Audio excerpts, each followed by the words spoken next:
أقول لهذا الذي يسمي نفسه سيد المقاومة والممانعة، تارة تقول بأنك يمني، وتارة تقول بأنك سوري، وتارة لبناني، وتارة فلسطيني. هذا لا يعنيني لأنك تؤذيني في ديني.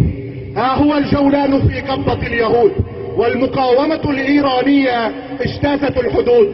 تستطيع أيها العبد الودود أن تصعد المنبر وتقول بأن علي هو من خيرة أصحاب النبي، لكنك لن تزيد وتقول بأن أبي بكر وعمر وعثمان هم أيضا من خيرة أصحاب النبي، من خيرة أصحاب النبي. مقاومة وولاية طائفية. والله لو سيطرتم على كل الدول العربية لن تستطيعوا أن تغبروا على السماء فاسمعوا إن كان لكم أسماء. عائشة أم المؤمنين وهي أمي، الحسن والحسين أحفاد الرسول، وفاطمة البتول بنت الرسول، فكيف لا أحبهم يا ضعفاء العقول؟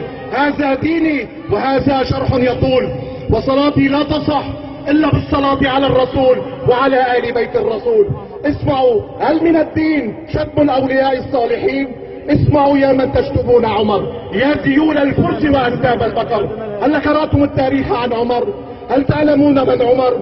عمر أمير المؤمنين ومن العشرة المبشرين بجنات ونهر. عمر أطفأ نار المجوس وكسر الحجر. عمر أرعب الفرس.